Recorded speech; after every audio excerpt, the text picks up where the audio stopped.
another, or at least trying to get him a little bit mad. But at the very least in LPL, this often gets banned away, so a safe blindside when Gwen's not available. LGD don't know what to respond with. Yeah, and it gives a lot of agency to Karsa, potentially. We see Renekton often paired up with things like Diana with Nidalee that you can use to have that insane pressure. But even just having that gang setup may potentially cause issues for Fearness in the top lane. Jinx, Lee Sin come out very quickly. And then actually the Tahm Kench, this may be the Senna, yeah, just very quickly locking that in.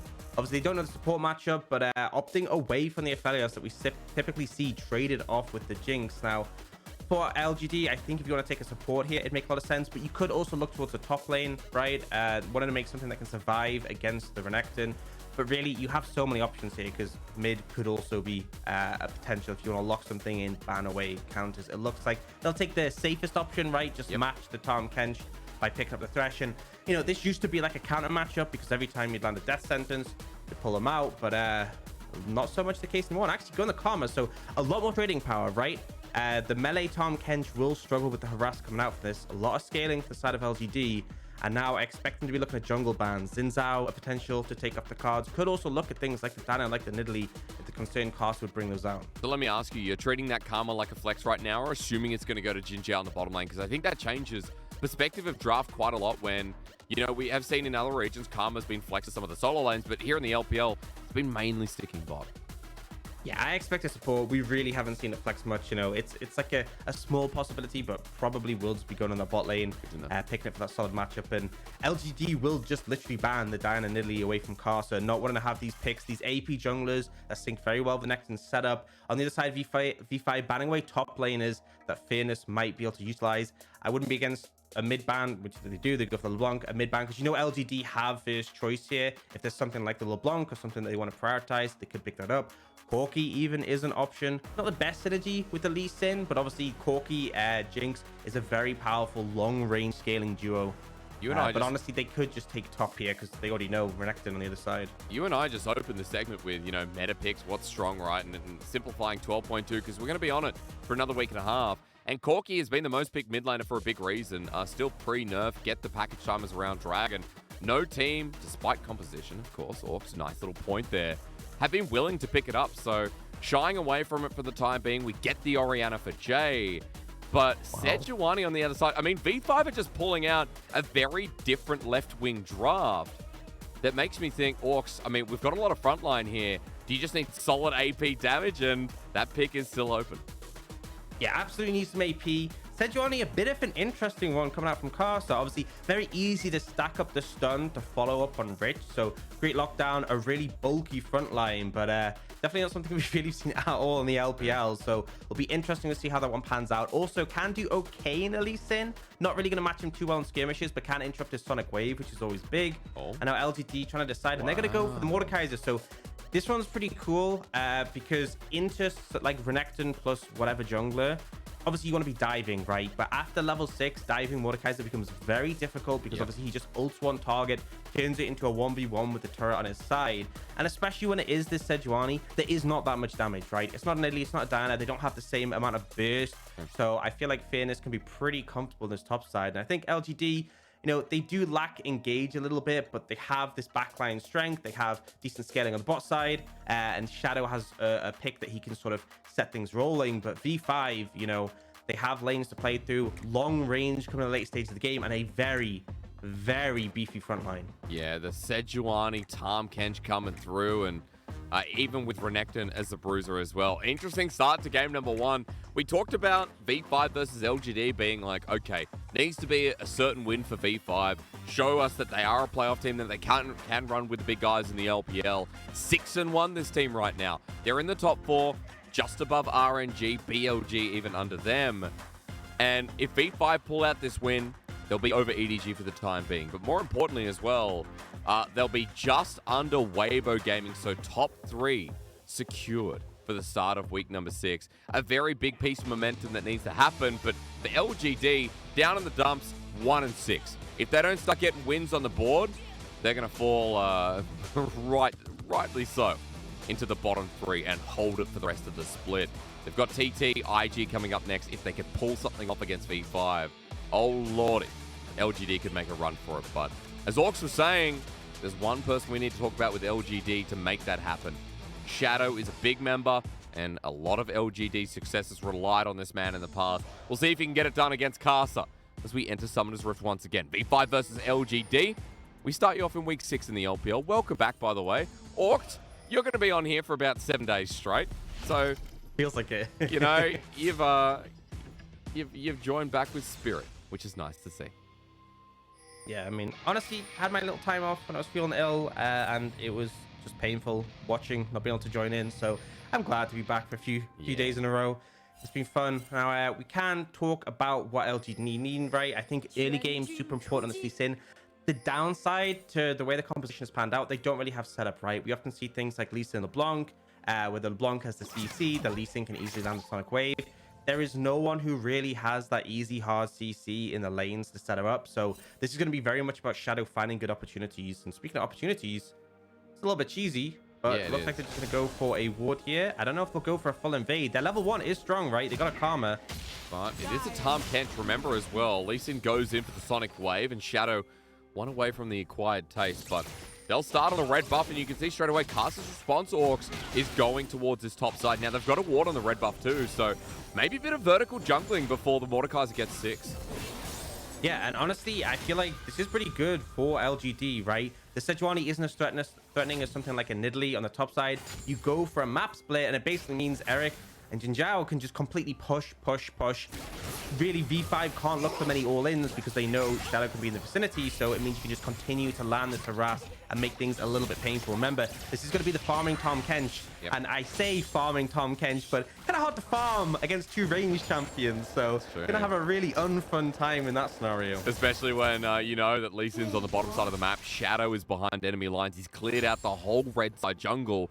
Karsa doing the same on his blue side, and again, we talked about vertical jungling be the most likely go-to, but Photic going to peek out onto Shadow. Assault to take as well. Shadow in a bit of trouble, actually. It's only level 1 onto Photic, and as he gets low, he should be fine with another smite on another camp, but V5 now know where he is. Yeah, we're really able to contest the wave, so instead look to just force Shadow away, and now they have a bit of a reprieve, right? They know Shadow's low, they know he has to back off into his own jungle to clear, and it does mean that very likely to see a dive come out here. Mid lane matchup, but you see Rookie actually struggling, and this is how the matchup should go, right? Orianna should have pressure into the Corki, should be able to lay down some damage, but gotta give credit to Jay because I have seen Rookie play this matchup and seem not to really have that hard of a time, right? In the league, even though it should be a tricky matchup for Corki, he just seems to be able to circumvent it, but for now, Jay is applying that pressure. Yeah, he is. So a good start again. I said that Jay's laning has improved. Side note for the fans, as Karsa's up in the top side, it's been 548 days since Mordekaiser was played. It was been with Top Esports versus Suning in 2020.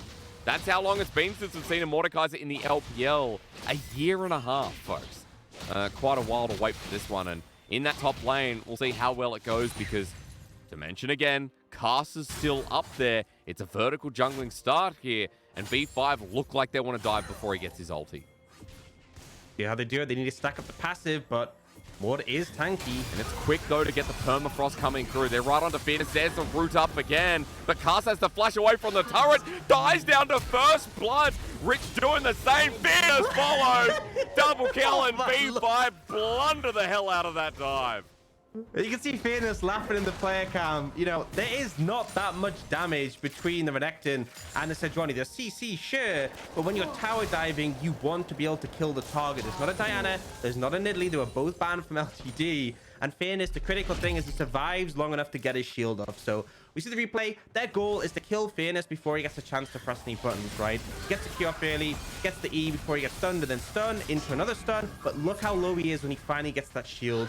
They don't have any damage left to finish him off.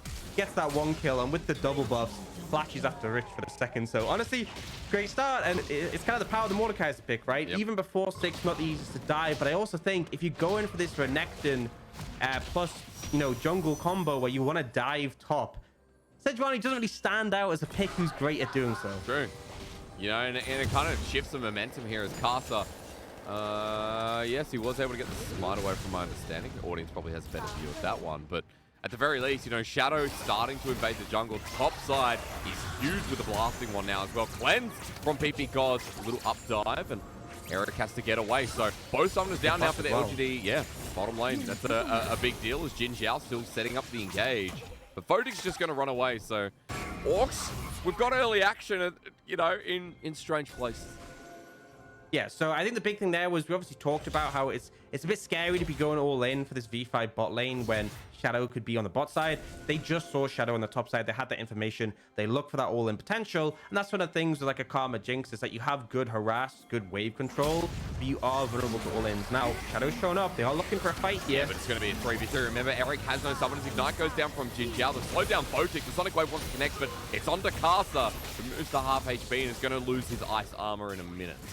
V5. Yeah, okay, they defend the dive. It's not too bad, but LGD get pressure. Yeah, and now Photic pretty low. Obviously, just have a fair amount of sustain. ppgod looks deceptively low, but that shield is going to give him so much regen. And obviously, with Doran Shield, second wind, you are kind of just chilling in the lane. But still, a good move from Shadow to see the opportunity where they're potentially going to go for a gank. Manages to cover his lane, chunks them out, and that HP advantage is enough just to pick up the Space Dragon. And I think it's important that LGD are having a good AD game because really, I know V5 have really strong scaling elements in the Corki and the Senna. But what I really think about is Sejuani, Renekton, and Tahm Kench will be absolute beefcakes in the mid game, right? When you're in the mid game, the Jinx just does not have the damage to cut through them. She's really going to be just subdued by the fact that there's just so much, like a brick wall of beef in front of her. And so I think that if LGD do fall behind, the mid game is where it could be really scary. Corki on 2 items, all those camps really tanky, but the fact they have a bit of an advantage already is the start we wanted. Well, I was going to ask you, what the mid game looks like if Fearness is such a beast in the side lane. I don't know how Mordekaisers are building this day, but we already have a Bramble Vest coming through. We've seen things like Nashes in the past as situational builds. There is a chance that, Fearness is unmatched, and for LGD, they can coast through the mid game that you're so worried about. Yeah, I think Mordekaiser honestly can be so varied in build. He can build pretty much full tank. Like, I've seen people go Frostfire Gauntlet into Demonic Embrace, still do a ton of damage. I've seen people go like Riftmaker, more heavy AP. There's a lot of variation. Brightlight is now super cheap and obviously a really strong item for him. So there's a lot of variation depending on what you want to do. Obviously, the Nash is still an option.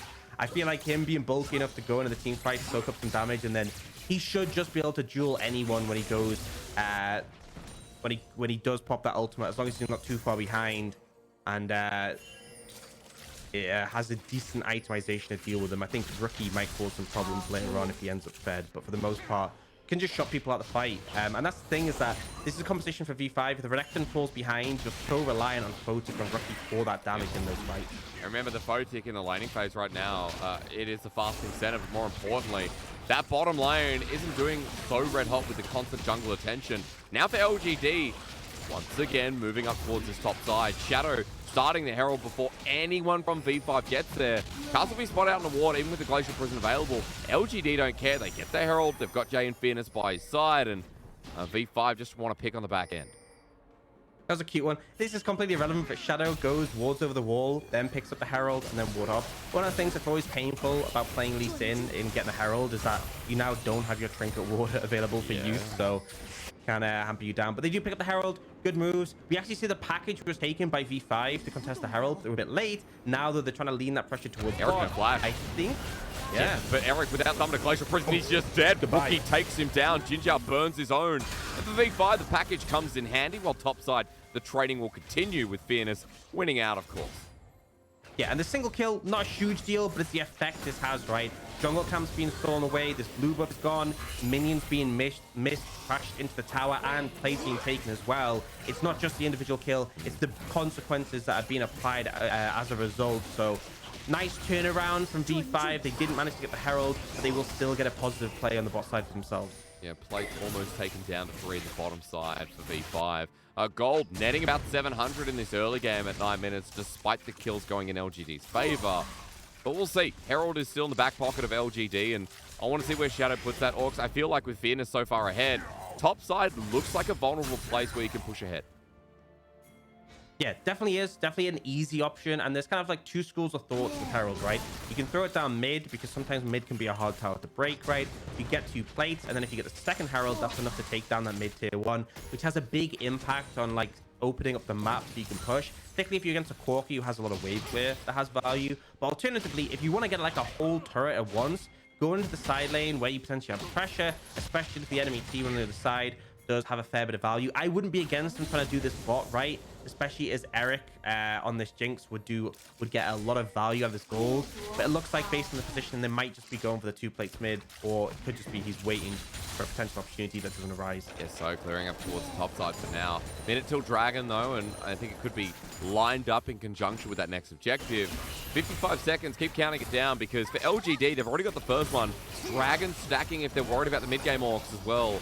Something worth mentioning is JinJiao's going to get caught out here. A good knockup from ppgod. Now that the Inspire's down, Photic wants to chase it up, but doesn't have his ultimate available just yet. V5's bottom lane getting a bit more back in the lane, when earlier on we saw they were struggling a bit. Yeah, and I think, speaking on your Dragon point there, it's actually really important for LGD to get this next Dragon, because the package is currently synced with the Herald, right? We saw Rookie pick it up at 8 minutes. Sure. It's not going to be available for this Dragon. So this is pretty much the last Dragon you're going to be able to get without having to deal with the package. If you miss out on this one, every Dragon from now on, Rookie's going to have the package. It's going to hit that mid-game point where all these tanks on V5 are very hard to cut through. And you could see V5 very quickly threatening a soul. So I want to see LGD make a conscious effort to move towards this. Shadow is already on his way down, but has just run into Karsa. Yeah, and this might actually be good here for V5, because Rookie's on the way too. He's got a big one. And Shadow now at half HP. Karsa not taking too much damage with the Bammies as Jay just walks into Rookie. He's only got the mana immune and he does that much damage. Folks, Corki's still a big pain. Yeah, there you go. There's the word. Well, at least in the new package, when we hit 12-4, they'll nerf his damage. Oh, okay. Is Gwen... they didn't. Oh, no. I haven't looked at 12.4 because we're stuck here. Do they nerf Gwen?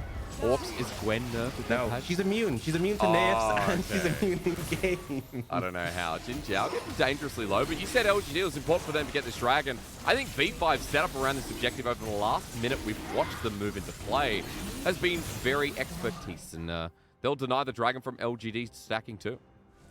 Yeah, good pressure in the lanes. It is going to be a Cloud Soul, which, you know, has value. Not the most powerful in this situation. I feel like there's definitely others that could have potentially offered a bit more, but still, something that you'd want to be able to pick up. And now V5, this next Dragon could well be, you know, them syncing up the package, constantly having it.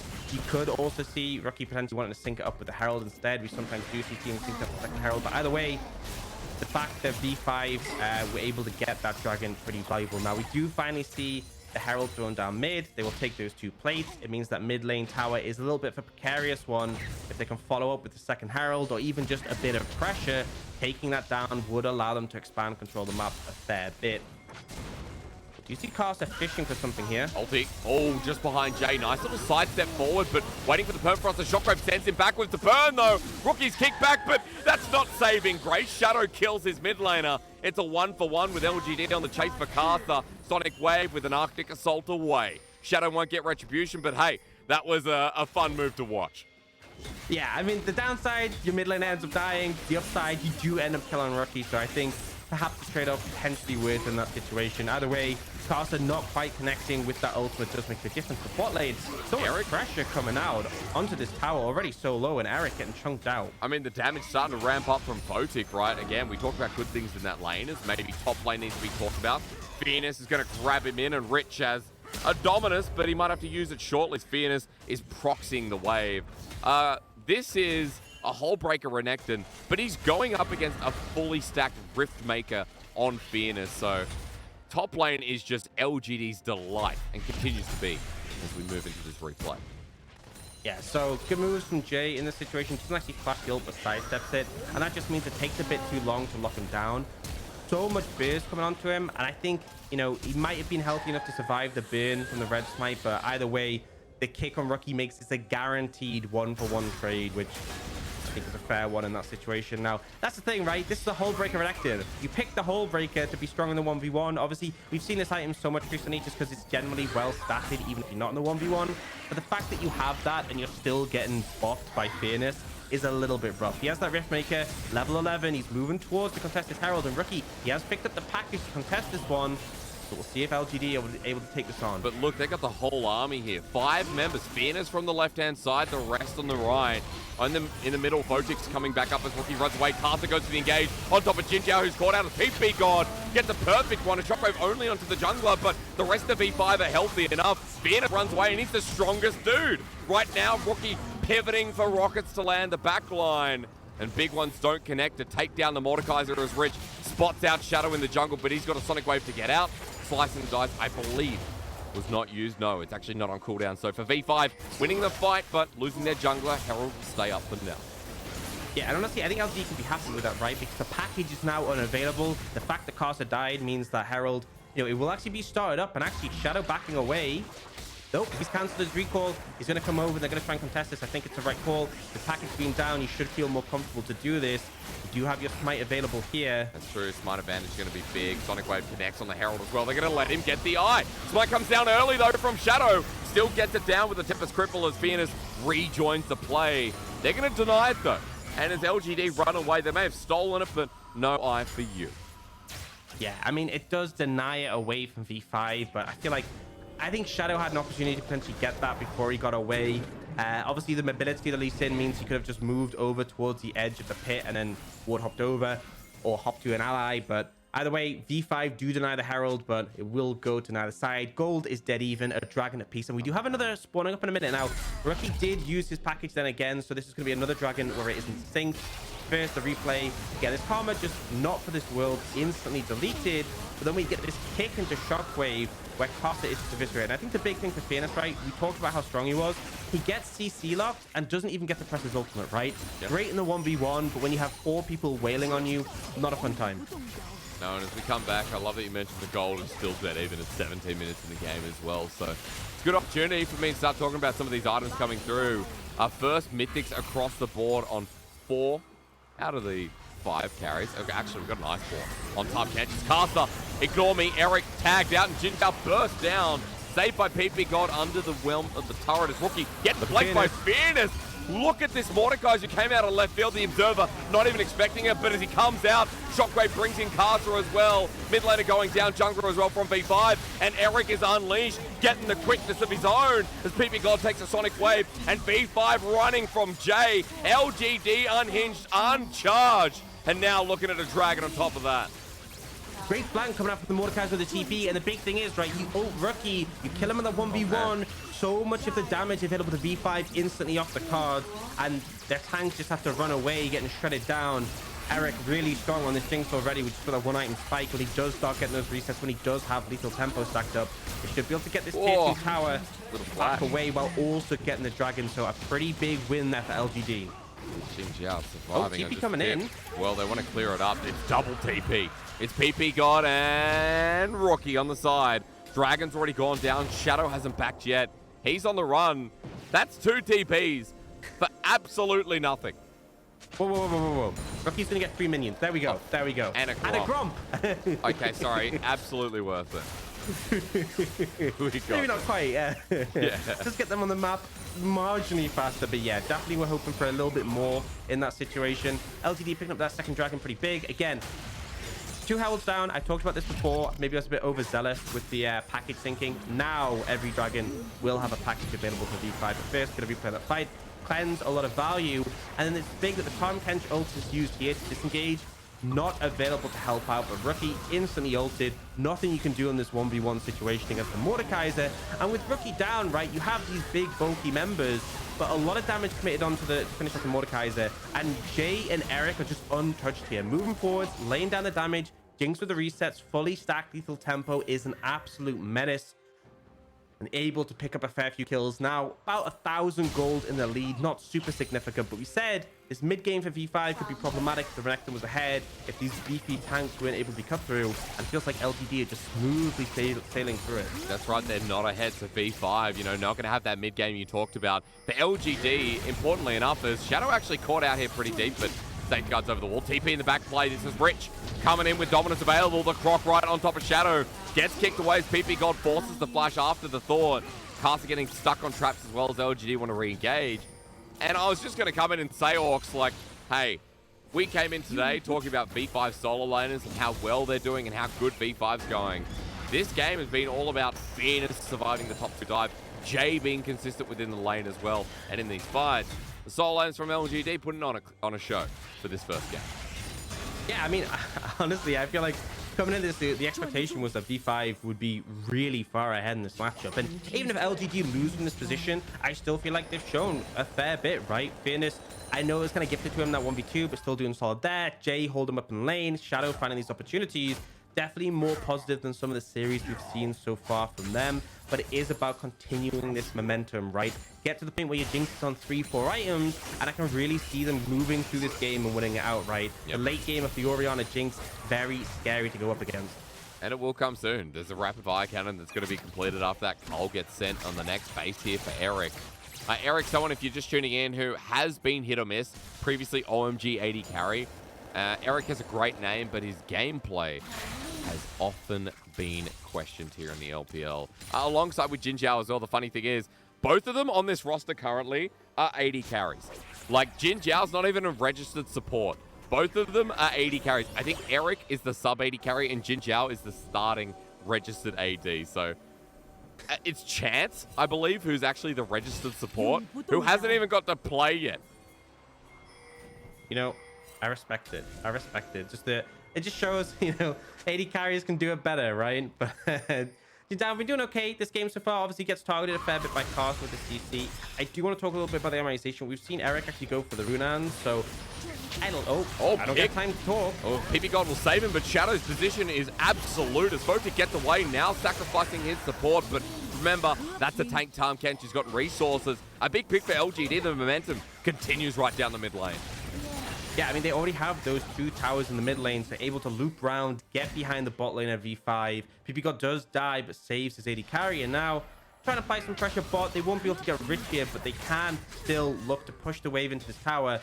But now, Shadow will just take an unnecessary amount of damage for no reason.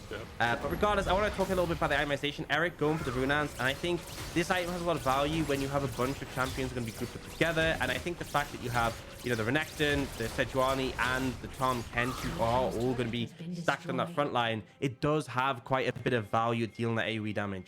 Okay, well, I like the little tidbit there because two-item Eric at the very least has been achieved. Photic almost matching there, but remember, it's great play. Shockwave comes through from Jay, Rookie actually caught out. He flushes over the wall. Fearness matches, though, with the hammer down. Ooh. That dude, oh my God, Fearness, he's showing up in game one. Yeah, and so close. If he'd been able to get that R on the Sejuani, certainly Karsa would have gone down with a quick flash. The big thing, right, it is not a 50-50 when you're doing a Baron, because if Fearness ults Karsa, he can't smite, right? True. This becomes very, very difficult for V5 to contest at a 50-50 smite. They have to try and fight it because they're already a member down. I mean, Fearness, that ult is up and available. They use the ult straight away here from Karsa to lock him down. Arctic Assault is for the steal, and he's in the Death Realm. Fearness pulls the interaction, and LGD now with numbers advantage, and Fearness bullying away this boar in the Deathland is as easy as that. ppgod on the chase. Rich can't do much against Shadow. And in game number one, V5 favorites? Nah, man. It's LGD's time to shine. Eric got the reset, gonna keep Fearness alive, and looks like package coming in. This could be big for Rookie. Okay. A little risky. But Chompers are down. And for Rookie, he can't get much closer to the team. They're backing away with Baron recall. All they're going to get out of that is the Dragon as a quick response. Yeah, so, I mean, a huge win for LGD. They're able to use the Mordekaiser very effectively. Heads of play from them. Fearness knows, press R. There's nothing that Karsa can do to find the smite, and then he just ends up 100-0 and him in the death realm. Yes, the Dragon's picked up for V5, but LGD don't really care. They have a 5,000 gold lead. Well, actually, with the Dragon being taken, the objective bounty will be about 4,500. But they have the Baron to play around with, and we will get that replay. So just a heads up play here. Rookie and Karsa a little bit overextended. Rookie gets caught out by that shockwave. No real way for him to escape. And then although we see Karsa flashing before the ult comes down to Fearness, it's this situation, right? Fearness just walks up. The Baron's at 1.5k.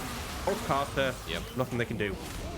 Love the interaction here. It's been a while since we've seen the Mordekaiser. Remember, we said Aux was 508 days or something like that. Quite a few. 522 was it? It's a deal. It's a big deal. 2020 was the last time we saw this Mordekaiser in action. So for LGD, their top laner, giving them a lot of weight to play with. 3.5 items here as a top lane Mordekaiser. Now joining up, he's level 16 Aux. 3 levels over Rich in this game. Just showing you how pivotal Fearness has been to the coming victory, it looks like, for LGD. Yeah, 3.5 items at this point. The Demonic Embrace, remember this was changed. It now does 2% HP burn a second on a melee champion. So he will absolutely shred this bulk on the side of E5. This Renekton, this Sejuani, this Tahm Kench will all get absolutely massacred in the Death Realm. And now Eric, you know, he's closing up 3 items. They've kind of moved. Oh, they caught nice Shadow. Block from Shadow. Yeah, it is a good block. He has to flash away, though. The Shockwave only on ppgod, but he can take it for now. And Shadow gets in and then out after the kick as V5 have to deal with Fearness on the right wing. That's Rich, who's blocking the damage for now, but LGD have done enough. The blinking health bars from V5. Eric getting excited, and V5 getting scared. Yeah, and it was just really nice defense on that ultimate come up from Sejuani. Fearness still looking for more here. Taking the tower up, but so bulky it doesn't matter. Look at his shielding. He's coming in. ppgod starts it up, and now he's on choppers. He's brought back in with the grasp from Fearness. Ulti as well. He'll run right up to him and slam the mace down again. Goes gold. He's got enough shielding, enough healing as V5's base defense lands with Eric going down too. It's a 1-for-1 trade, so LGD have to back away. And I wanted to ask you moments before we saw this. It's a 5k gold lead. V5 are down in the dumps here, Orcs. But does your late game point still stand true? I still feel like LGD's late game is pretty solid, but like the Corki is such a powerful tool. I think both teams have solid late game elements. It really comes down to execution on them. I think the gold lead for LGD gives them a lot of favor, but it really comes down to how Jay and Eric can position, right? If they're able to consistently get off damage, great. And it comes down to Corki rockets. We can see moments like this where Rookie is able to get some damage off. There's a rocket there, phosphorus bomb into another rocket. If you kill the likes of that Jinx, if you're able to land effective poke, it can completely warp how the fights play out. Okay, well, again, another Corki discussion sounds right in 12.2. As LGD's Baron buff, 3k Baron play, I should say, was achieved there. So a success. As Dragon's coming up, this is going to be the sole point. Number 3 here for either of these teams. And for V5, still, I mean, it looks so hard. How do they take this fight against an Orianna who's 2.5 items, against the Jinx, who now has LDR against this huge tank lineup, against Fearness, who can sit in a side lane or sit in a team fight and counts as 3 people? I think that's one of the consolation prizes in this situation, is the fact that V5 do have 2 dragons, so they could actually just give up the next one if they really wanted to. Yep. LGD will apply some pressure top, but there's so much wave clear on the side of V5. It's going to be very difficult, really, to get this wave in and get any traction off. Karsa is potentially fishing. Remember, no cleanse on Eric. Okay. I think LGD sniff it out. I'm just going to give everyone a bit of a soul check. Everyone loves it. 111 on Photic at 27 minutes, so range times 5, almost 6. As Photic will start hitting from a mile away as well. But look down bot. Fearness is just hitting the turret. He's ignoring Rich. And that's how big he is. Yeah, I mean, he is so strong right now. Nearly 4 times. Oh, comes down. Nice flash. JinJiao there to avoid that. But it does mean that V5 actually routed away from the tower. Karsa going a very dangerous route there. We'll take some damage for it. Gets Chompered, Shockwave in as well, but remember, that's still a tank on V5's end. They're trying to push down this inner turret, and as the minion wave's cleared out, doesn't even go down a half HP. It goes longer and longer and longer to try and siege that turret. But speaking of sieging, I mean, the minions are doing it for them in the base. Nexus turret number 1. It's going to hold on for now, but it is at a hair's breadth. Yeah, super close, and that's why they're using this pressure that the mini waves provide. And eventually V5 have to go and deal with it. They can't take on top. They get that tier 2, big influx of gold. Now they're going to be setting head to Dragon. They'll be a little late on it, but it's not really too much of a concern, just on the fact that V5 kind of trapped in base. Rookie does have the package now, and if you actually look, Dragon and Baron timers are synced up. So if V5 can utilize this package to find a window, it would allow them to potentially pick up the Baron, but unfortunately, Fearness is going to take this Dragon off the cards. And really, if you're LGD, just wait. Wait a minute. Packages are gone. What are V5 going to do then? True. You know, they're forced to make the reckless play because for V5 in front of this Baron, they're kind of throwing everything at the wall and hoping it sticks. This ward gets cleared. Baron gets started, Orcs, but LGD, of course, they know they're running straight to it. Yeah, V5 fishing for the fight. That ulti down again is huge. Once again, like last time, LGD can capitalize on it. And Fearness, the level 17 Mord, decides to take Photic in the death chamber with him. Flashes away, but I don't even think that'll do too much. As he comes out, Photic might be low, but Fearness in the middle, does it matter? Shockwave says no! Helped out by Jay, the solo laners of LGD versus Rookie versus Rich. It's R&R time for V5, but not in the good kind.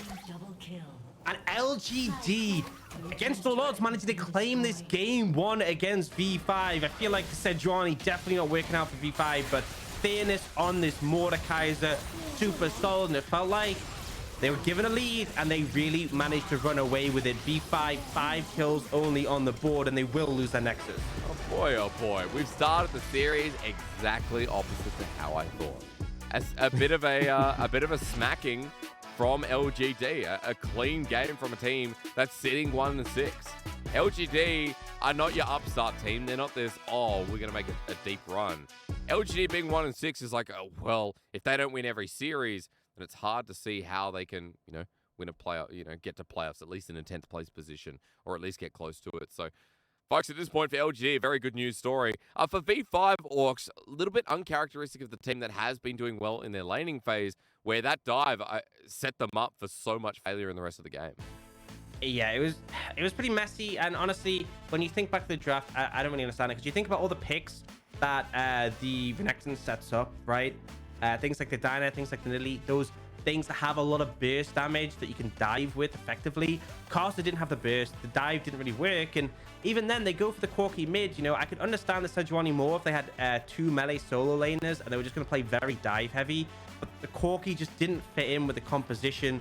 I mean, the Sejuani and the Corki were kind of like on opposite ends, and it just felt like it was that plus some mistakes, and they just didn't really have room to get back into it. So LGD, you can see, right, V5 did have a bit of a gold lead in the mid game, but then as soon as LGD got some momentum, Eric on this Jinx doing a ton of damage, Fearness on the Mordekaiser, an absolute brick wall for V5 to deal with. And yeah, I think maybe this draft was a little bit experimental, a little bit disrespectful. I think V5 should go back to the basics for this next one. Yeah, again, maybe trying something new, but I think importantly enough, their identity as a team, doesn't really look like this. So I think for V5 in game number 1, a lot of people will say, oh, they'll just shake it off, it's fine. But genuinely impressed with LGD. So a game 1 to start off what could be a very fun series. Ladies and gentlemen, we're going to go to a break. When we return, game number 2 to see if LGD can do it again, or if V5 have some hope in the tank.